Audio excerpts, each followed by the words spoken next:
I do not understand this football name in America. How many of kicks is there in the football game? 6 kicks? I'm going to say it once and hopefully I'm wrong, but it's a disaster waiting to happen. I love all of those things with the piggy skin and the men running around. So much screams and then a toss and then everyone is in a large hill. A star is born in the NFL. I like the moxie, but more importantly, I like the poise and the noise. Oh, what are you doing? You gotta be paping me. It's Jonathan Elway. He was so sassy and cool and, hey guys, I'm a cowboy. Bang, bang, sling, sling, toss, toss. I'm going to lose all the time. And then I win, and then he leaves as he wins. You cannot beat this. From Munich, Germany, the Broncos and Bratwurst podcast with Kevin Gillikin. Yes, I'm Kevin Gillikin, born and raised in Denver, Colorado, lifelong Broncos fan. I recently moved to Munich, Germany, but as they say, distance makes the heart grow fonder, and so I still love them and love talking about them, even though it's from across the pond. Welcome in, Broncos fans. Yes, this is the Broncos and Bratwurst podcast. I'm Kevin Gillikin, your host. We will have a segment later on with the skipper dude. He's going to talk a little bit of Justin Simmons' contract and compare it a little bit to the Chris Harris Jr. kerfuffle. Really good segment that will come up after this one. As always, stay tuned for that. As you see, we are now on YouTube. Also on, of course, milehighreport.com, where you can read the article that goes alongside it. They're good enough to let us stay along there. The best place to find any Broncos news, in-depth information, and fantastic podcasts over at milehighreport.com. We will now be again just on YouTube. So please, for anything you want to hear from us, Broncos Bratwurst podcast, we're also doing mini pods through the week. We're doing just little 10-minute, 5-minute podcasts with, certain topics that come up. And this is from around the NFL. We're calling it the Footballogists. And it's really, again, looking at the psychological side of the NFL. And that can be found, again, on this YouTube channel. So you'll find each week our full podcast, Broncos and Bratwurst podcast, that we've had now for over a year. And then these mini pods, which will cover all sorts of things. We talked about Drew Lock. We've talked about the CBA. We've talked about the 17th game and what that entails.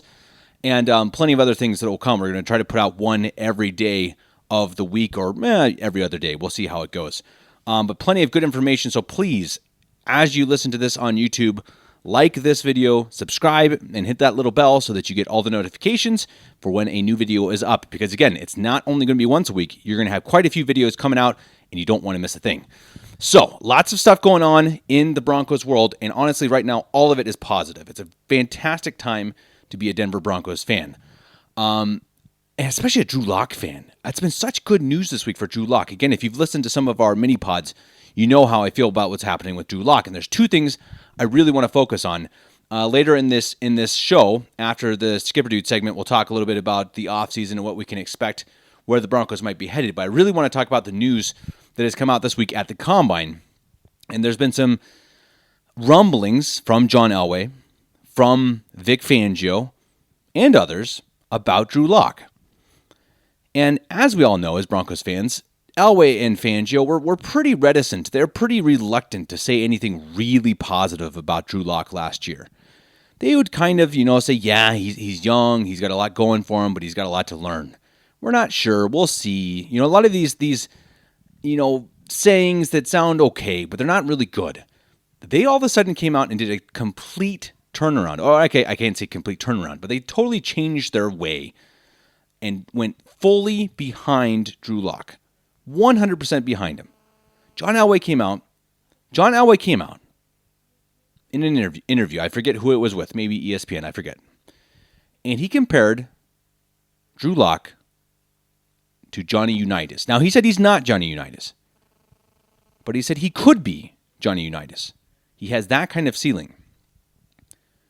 Now, yeah, Johnny Unitas is a bit older, of a player that most in this generation don't really know. You have to be a real student of the game of football to know truly who Johnny Unitas was. He played way back before I was born. Heck, he played around the time my parents were born. But if you know anything about Johnny Unitas, he really revolutionized the game of football. He changed the game of football. He was the first real idolized quarterback. The guy who could really toss the ball down the field. But it wasn't only his play on the field. he was known as the guy. He had this look. He had this high and tight haircut. He was kind of this poster child of quarterback play. But in a good way. Poster man, I should say. He was the leader. He was the guy. And I think that's a really important note for what John Elway said.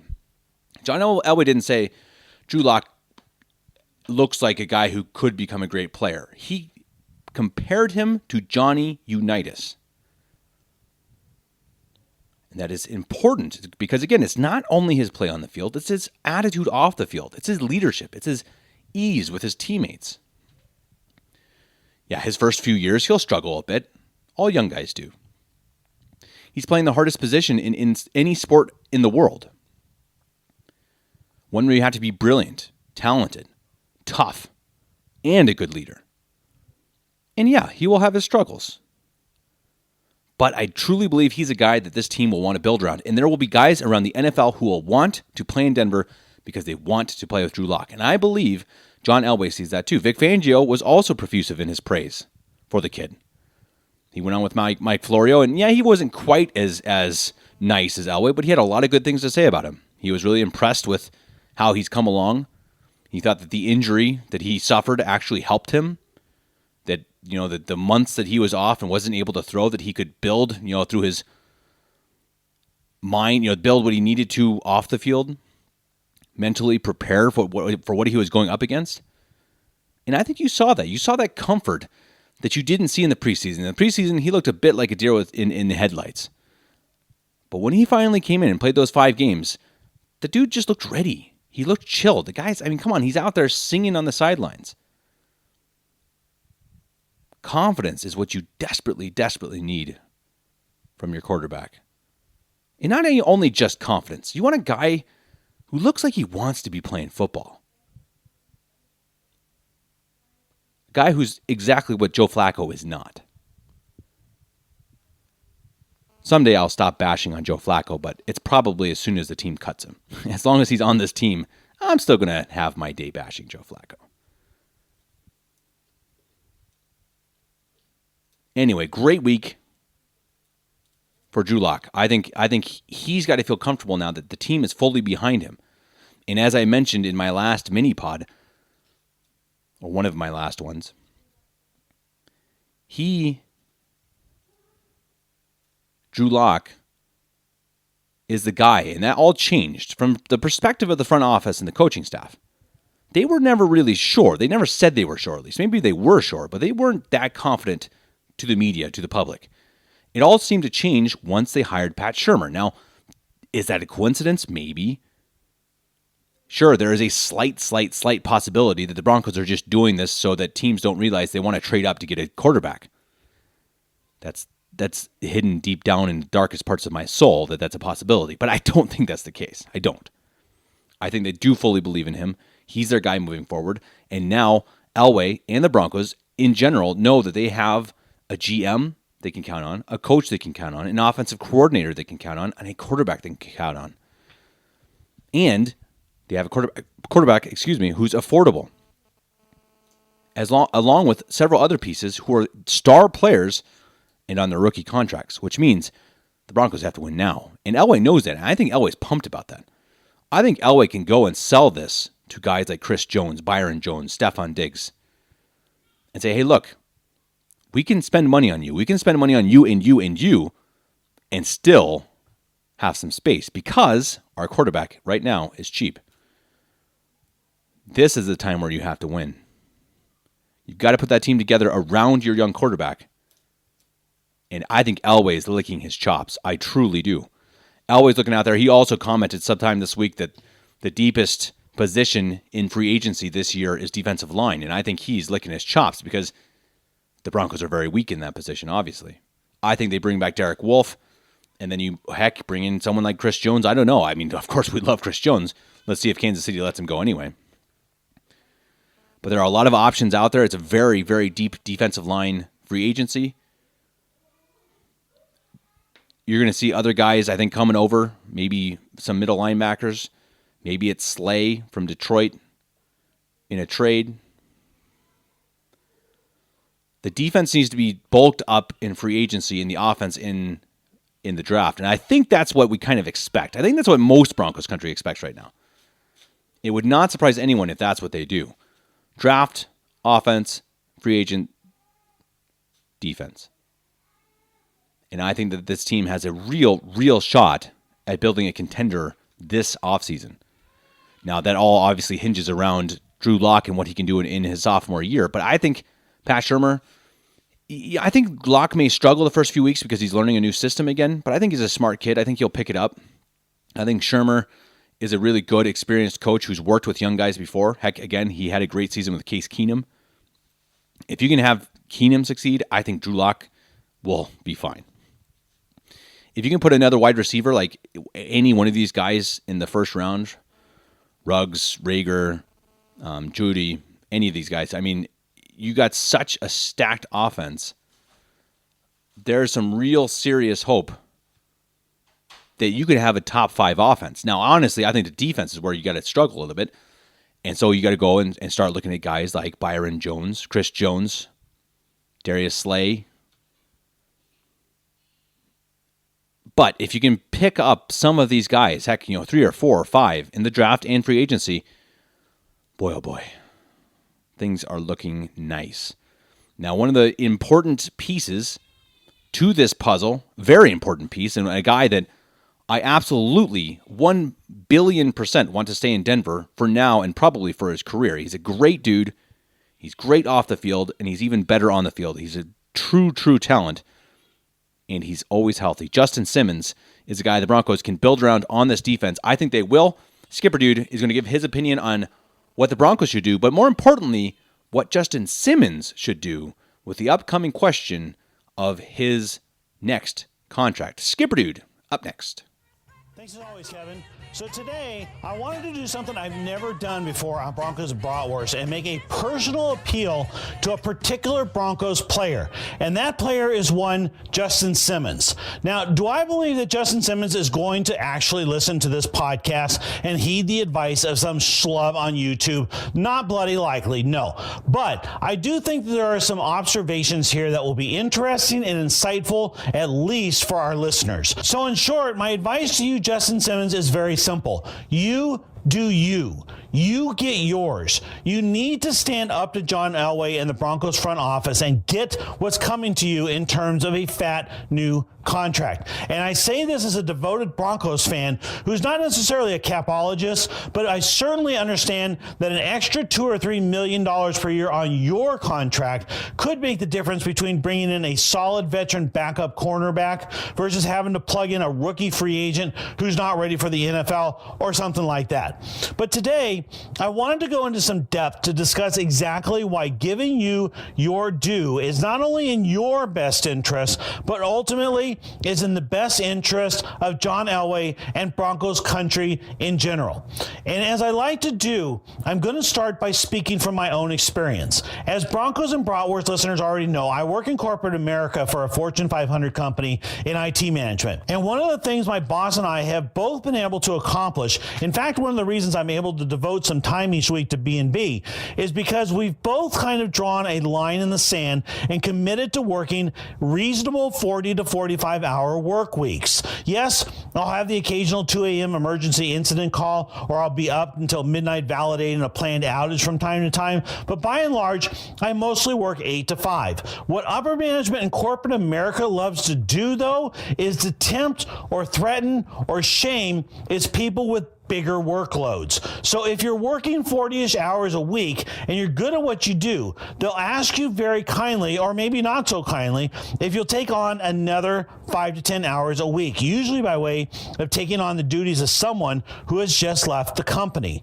And when you do that and you do it successfully, your natural inclination is to think that upper management is going to sing your praises, give you a raise, maybe a promotion, and make sure you take plenty of vacation as informal swap time. But what actually happens is exactly the opposite. Hey, he did 45 hours, they'll think. I'll bet he can do 50, and it never, ever stops. hey, he did 80 hours, I'll bet he can do 90. I had a good friend at my current job who fell into that trap, and his vice president was absolutely ruthless. My friend would have about 15 balls in the air all at once, and ball number 12 would drop, and the VP would call him up all upset because the ball dropped. My friend would say, listen, what are my top priorities? This morning you said they were balls number 1 and 2. And the VP would always say basically the same thing. As of right now, your priorities are balls number 1, 2, and 12, and anything else that may fail. Or in other words, if you can't juggle all 15 balls in 80 hours per week, you're just going to have to give me 90 or 100. I don't care. Just don't let a ball drop. Well, surprise, surprise, my friend started having health issues to the point where he nearly died. Fortunately, he recovered, moved on to a new vice president, and now works a more sane version of his schedule. But it's a prime example of what upper management in most big companies will do to you if you let them. Now, let's bring this concept back to the NFL, and specifically one Christopher Harris Jr. In December of 2014, in the midst of the 4-year Peyton Manning run, and right before the Broncos' embarrassing loss to the Colts in the playoffs that year, Chris Harris Jr. had possibly the defining moment of his career from a business standpoint. Having basically played out his rookie contract, he signed an extension that included a $10 million signing bonus and a little over $24 million for over 4 years, or $6 million per year, which at the time even was a pretty ridiculously team-friendly contract. Of course, Broncos country rejoiced. It was an amazing display of confidence and devotion to the organization that drafted him. And he did get some intangible value from playing for less money than he was worth. I mean, I remember people at the time saying that Chris Harris Jr. would never again have to pay for a drink at a bar in the city of Denver. And that's probably true. That contract also, I think, may eventually carry him into one of the upper echelons of Bronco legends. John Elway, of course, sits alone as the greatest Bronco of all time, but there's a tier 2 that includes guys like Randy Gradishar and Steve Atwater and Terrell Davis, and I suppose that ultimately, possibly, Chris Harris's team-friendly contract could help push him kind of into that tier rather than maybe a lower 3rd or 4th tier with forgotten heroes like Al Wilson and Trevor Price and Tom Nalen. But beyond those intangibles, which, let's be honest, are kind of shaky, our basic instincts as human beings tell us that a contract like that is a solid for the Broncos organization, which in turn compels John Elway to return some sort of a solid later in Harris's career. I take care of you, then of course when the time comes, you're going to take care of me. Well, I'm sorry to say, but in corporate America, it just doesn't work that way. Yes, I think Elway felt some social pressure bearing down on him last year to take care of the player who had so taken care of them for the 8 years, and he did kick Chris Harris's contract up to about $12 million, which felt to me like a consolation prize. But let's give Elway credit. It was better than nothing. And honestly, yes, Harris did have a down year. He wasn't a particularly good fit for the Fangio defense, I didn't think. Still fairly elite in coverage, or at least well above average. He didn't look good against the run, and I think that's likely to be the kiss of death in the Fangio scheme. So now John Elway sits down to negotiate a new contract with Chris Harris Jr., knowing that he's lost a step and may not be a great fit for the Fangio defense, even though he's still a fairly top cover guy, but he's no longer the true lockdown cornerback he once was. As a fan, I know my basic instinct of right and wrong says that Chris Harris Jr. has seriously, and I mean seriously, outperformed his contract for 8 different years and has mildly underplayed it for 1. Certainly that 8-1 record needs to be rewarded. We need some balance here. Give the guy some of the money that he passed on earlier in his career and he deserves now. But that's just not the way Elway is going to look at it. He's not going to head in negotiations with Chris Harris Jr. thinking, wow, I owe this guy a solid and need to look after him in his NFL old age. In fact, Elway's going to be thinking exactly the opposite.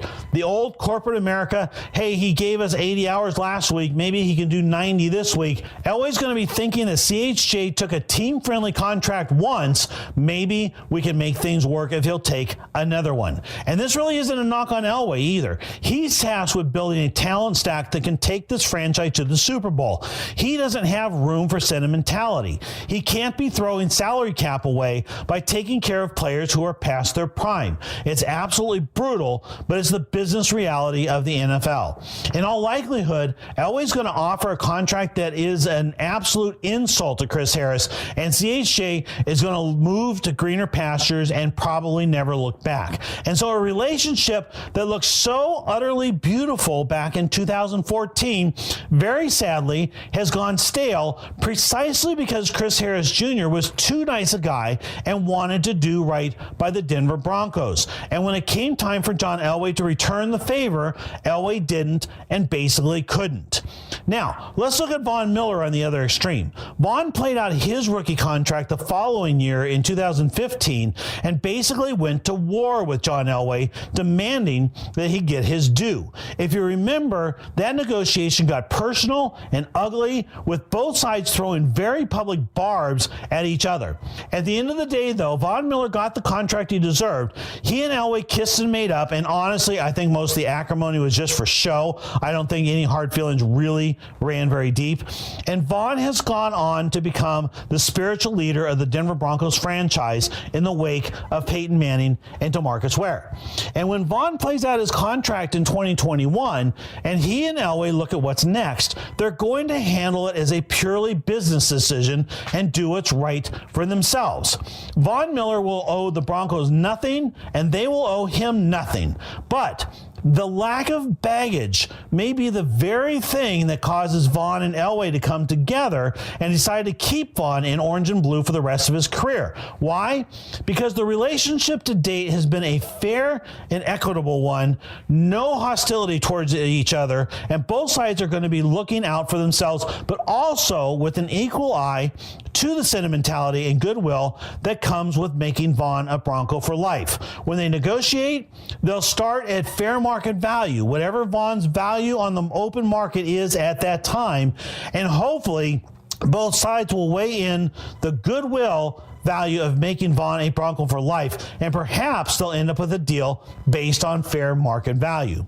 It's sad with Chris Harris Jr., I think, that he may end up being done in that regard by his own generosity. There's baggage there, and it's not because either side was bad to the other, but because Chris Harris Jr. was somewhat unreasonably good to the Broncos. But as I said to begin the segment, that's life in corporate America. So, Justin Simmons, I have a number to throw out, and the number is $15 million, as in $15 million a year. It's about $400,000 up from Eddie Jackson of the Bears, and would make you the NFL's highest paid safety, at least for a short time. But Justin, if the deal isn't done yet, this Denver Broncos fan is encouraging you to hold out for your $15 million a year. You've earned it. Barring injury, you'll provide that kind of value over the next 4 to 5 years, I have no doubt. If you settle for much less than that, then you're going to reap some intangibles like Chris Harris Jr. did, but your relationship with the Broncos is probably going to end in tears, much like CHJ's appears to be ending this offseason. And if you dig in and won't budge from a number much higher than $15 million, then in all honesty, you're being a jerk and putting the Broncos in a bad position. And I can only go from what I see in the media. But every impression I get is that you're a quality, humble, soft-spoken guy who wants to get what's coming to you like you deserve, but does not want to abuse the Broncos any more than you want to be abused by the Broncos. But just understand that John Elway is a street fighter as a negotiator, and he's only going to respect you if you fight him back like Von did. He offers you a low-ball contract, you counter with a high-ball contract. He starts fighting you publicly like he did with Von, you punch back. End of the day, I'm convinced that you'll get your number so long as it's reasonable, and put the nasty business of business behind you and start focusing on football for the 2020 season. Okay, so at this point, I want to switch back over and address address our audience again and provide some speculation on where I think things really are with the Justin Simmons negotiations, because I think they're actually going much, much better than the kind of dire picture I've painted here. And I honestly have a very good feeling about where they are, with a couple of kind of key concerns. Now, Simmons is represented by Rich Hurtado, who, oh, by the way, just happens to be the new Broncos Vice President of Football Administration. That's my concern. Total conflict of interest there, but my hunch is that Hurtado went to John Elway sometime after the end of the season to talk in general terms about Simmons' new contract, and he made it very simple. Justin Simmons wants to be the NFL's highest paid safety headed into the 2020 season. John Elway then countered with an equally simple question: by a little or by a lot? Which was a question designed to see what level of diva Elway was going to be dealing with. And Simmons, who comes off to me as one of the least diva-ish players in the NFL right now, probably came back and said a little, or maybe just top 3. So Elway thought about it for a minute, and I believe he said, yeah, I think we can make it happen. I could very well be wrong here, but at this point, I believe Elway was ready to sign a contract. Eddie Jackson of the Bears is currently the NFL's highest paid safety at $14.6 million a year. Simmons is still only 26, so Elway offers Simmons 5 years for $75 million, no questions asked. But my speculation is that it's actually Hurtado and Simmons who want to be patient. They want to see how the market shakes out and what the market for guys like Anthony Harris from the Vikings and Jimmy Ward from the 49ers looks like. Elway likes the idea of deferring negotiations, especially because Hurtado, as a new VP for the Broncos, is slowly going to start taking Elway's side over Simmons. Time may very well be on Elway's side in that particular relationship. Personally, I don't like it. I think Simmons should change agents. But Elway comes out and floats the idea of slapping the franchise tag on Simmons to keep his eyes from wandering and to keep him from listening to offers from other teams. And Simmons is fine with that. In fact, to the point where he told Mike Kliss from KUSA recently that he was not likely to hold out from the voluntary offseason activities, as have most of his franchise tag predecessors like Von Miller and Demaryius Thomas. That, to me, is the tell that the parameters of his long-term contract are already basically worked out, and they're just waiting now for the free agent safety market to play itself out this spring so both sides can figure out where Simmons will fit into it. No drama, no public rifts, and a deal is done before training camp.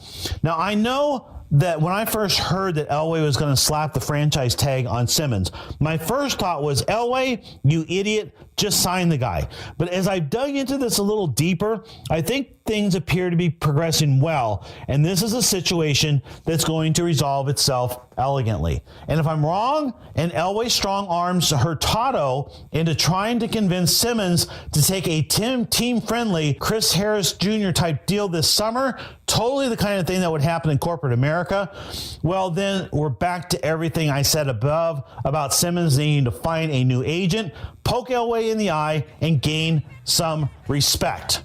I'm predicting a very good offseason for John Elway and the Broncos, but all of the happy thoughts of this offseason will turn sour if we can't bring Justin Simmons into the fold long term. And long term, for the health of Justin Simmons and the Broncos organization, Elway needs to show some respect and give the man the contract he's due. We all will reap the benefits. Kevin, back to you. Good stuff, as always, from the Skipper Dude. Apologies if you hear a screaming baby in the background. That is my lovely little daughter getting her diaper changed. Hopefully that will stop any time now. She's a little fussy these days, but, you know, she sleeps well at night. She sleeps well at night, so I can't really complain about anything else. She actually sleeps better at night than I do these days. It's a bit of a problem. Good stuff from Skipper Dude, as always. Really interesting perspective on Justin Simmons and what he should do in that whole, and how that all worked out with Chris Harris Jr. And I think it's a really, really good point, because I actually knew, I can't say I knew Chris Harris Jr., but I was on the same type of team with him for a very short time at cover32.com. He actually contributed. And so I saw a little bit of a deeper side of him. Now, I'm not personal friends with him or anything, but I saw a little more of him, and I really, really liked what I saw. I think a really good Christian guy who is very family-oriented, very humble, very team-based. What I see now is different. Now, I'm sure he's a good family guy and Christian and all that. I don't mean to take that away from him. I really like Chris Harris Jr. I'm not trying to down the guy at all. So don't shout at me, Broncos fans. My only point is I do think he's changed in how he views himself. And I think part of that is because he did take a very team-friendly deal. And I think now he feels like, he didn't get what he deserved. And, part of it is his fault. Just like the skipper dude said, he took a team-friendly deal. That was his choice. Now, I think he did hope that John Elway would pay him back later on, and you can't always rely on that. That's just, it's tough luck. Now, Elway has had a good track record of letting guys go just as they're at the end of their usability. Now, that sounds harsh, but it's true. Chris Harris Jr. has started to tail off. You can't pay a guy like that millions and millions and millions. You can't afford it. Some team can. He'll go into some team who has a little bit of money, and he'll go into the slot, and he'll be fantastic. I hope he does. I hope he finds success. If the Broncos don't win the Super Bowl, I hope his team does. Good guy, he deserves it. But you can't always pay these guys. And Justin Simmons, it's an interesting question. Get what you're worth. Get what you're worth. If you're worth $15 million a year, get it. You have that mutual respect between GM and player, and I think that's healthy. And I do think that it will end up that way. And I do think that Justin Simmons, he'll be franchised for a year, and Elway will sign him to a long-term contract after that. That's been the MO for John Elway, and I think that will continue. I do not think Justin Simmons is going anywhere, much to the chagrin of national media and especially Las Vegas Raider media. Now, also in the news this week concerning Drew Lock, and this, in my opinion, is huge. Honestly, almost as huge as the news that the Broncos are fully supporting him. We cannot understate how big that is. The Broncos are fully behind a second-year quarterback who's played 5 games. They've put their chips behind him. They've said, we're going to win with Drew. That's huge. Honestly, I think this has been far, far underreported. But I do think almost as huge, coming out from 104.3 The Fan, Brandon Stokely, who's good friends with Peyton Manning, going back to their Indianapolis playing days. He reported that Drew Lock had I believe he said a 9-hour phone conversation with Peyton Manning. And Peyton Manning has agreed to work with him to some extent. I guess not, in the offseason. So one of the greatest quarterbacks of all time, perhaps the smartest quarterback of all time, is going to be a personal coach for Drew Lock. So let's again recount how big of a week this has been for Drew Lock. His head coach and his GM, both guys who do not often speak highly of people, not unless they really have to. This is not Von Miller putting his chips behind someone. He does that for everyone.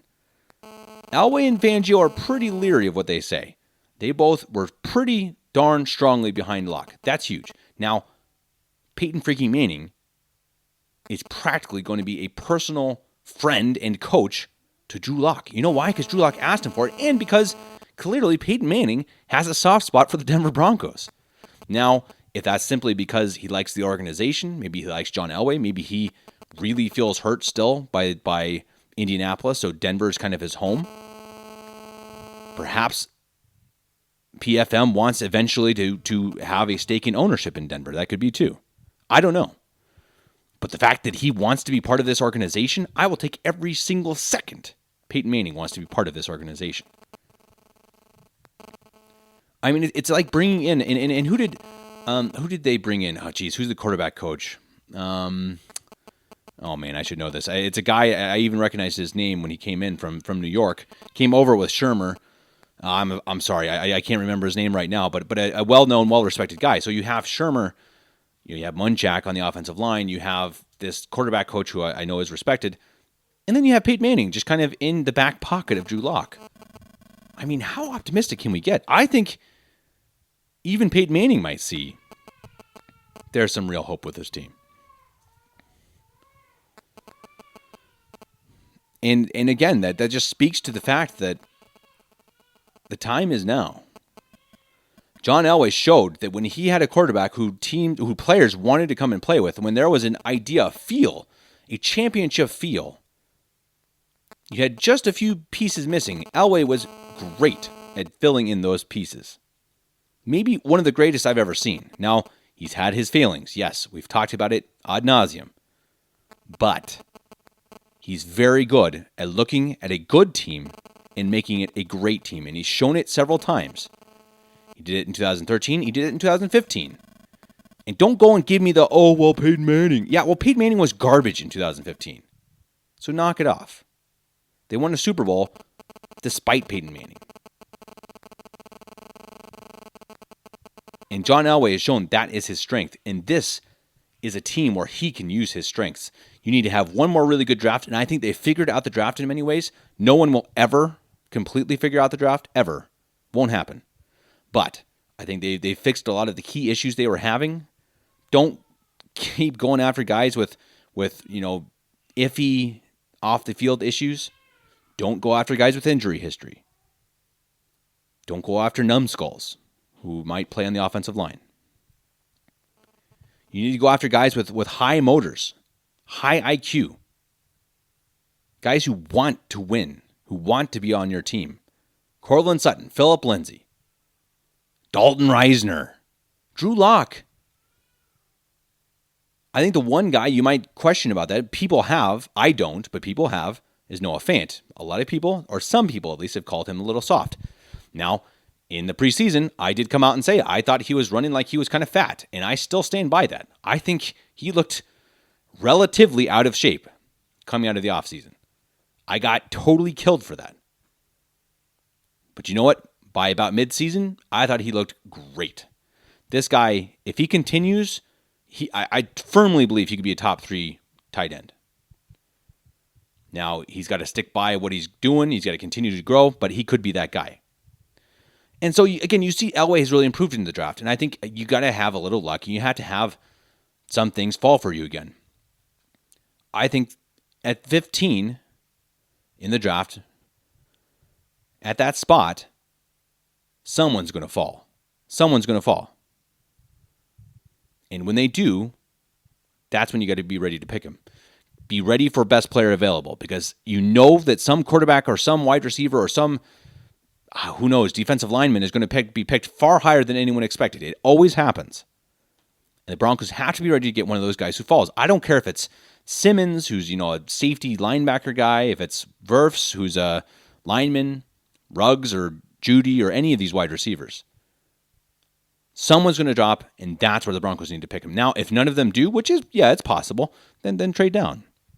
I'm okay with that. Trade down. It's a deep draft with wide receivers. It's not greatly deep with offensive line, but I think it's okay. There are definitely options there. Now, what do they do in terms of free agency? I'm really curious. Really curious. I think they're going to probably trade for Slay. It just makes sense. They've been after him for a while. I think he fits their scheme. If you bring in Slay and probably bring in another veteran at cornerback, you're looking at Slay, veteran Bosby. Yadam, possibly, I guess. I still don't love linebacker. I know they signed Todd Davis for one more year, but I think he's more of a backup special teams player, honestly. Too many holes in his game. Maybe he's a first down type linebacker. I don't know. There's a lot of things they can do, and we still have some time to talk about it. The Combine is really going on this weekend. I'm recording this on Thursday evening in Munich. It'll be published Friday morning in the U.S., so that we'll be kind of in the middle of the Combine. So next week we'll have a lot more to talk about what happens at the Combine, who stuck out, and again, we'll have plenty of these mini pods that we'll try to cover pretty much every day. Every day we can. We may not always have time. I'm starting a new job here soon too, so the mornings will be busy, but I'll try to spend, 10 minutes, 5 minutes a day giving my thoughts. Skipper Dude will do so as well. We'll cover the top news around the NFL. So again, if you want to get all that information, the footballogists, and, of course, the once-a-week Broncos and Bratwurst podcast, subscribe, like this video, share this video. Please tell your friends about it. It would do us a lot of good, and I think that we enjoy being here with you. I would love to hear from you. I mean, seriously, that's actually something I wanted to mention again, that now that we're on YouTube, I have a little more freedom of publishing, what I would like. It still has to be family friendly, of course. We're not doing any R-rated anything, but I'm doing these little mini pods. I would be very happy to have someone send in audio of something they don't want to talk about. Anything. I mean, okay, anything football related. It can be about the CBA. It can be about the Broncos. It can be about Chris Harris Jr. Tell me your favorite Bronco. Tell me your cool situation you had with the Broncos. Someone came on here a couple months ago and told us a story about traveling to, I think it's to Kansas or something, in some crazy $1 million bet. I mean, so really cool stories. That's what we want to hear. So definitely, if you want to be part of this show, I'd be glad to have you. All you have to do is send me a recording, an audio recording. Send it to my email. That's the easiest. That's Kevin Gillikin, USA @gmail.com. Kevin Gillikin, that's with 2 L's, USA @gmail.com. You can find me on Twitter at Kevy Gillikin, and find Skipperdude at I think he's just at Skipperdude on Twitter. So please follow us. Send me any time you want to be part of the show. I'd be happy to do it. If you want to ask questions, if you want to give us a topic to talk about, especially now in these mini pods, I'd be so happy if you say, hey, Kevin, what do you think about this? What do you think about this? What do you think about Manti Te'o's, invisible girlfriend? Whatever you want to talk about, let me know. I'd be happy to cover it. Comment on the YouTube channel, comment on milehighreport.com. As always, stay with them for all the Broncos information and news. Guys, we'll be back next week for more Broncos and Bratwurst podcast. But again, stick with us all week long. Doing mini pods as long as I still talk. As long as my dog's not crying too much. Anyway, until then, you guys take it easy.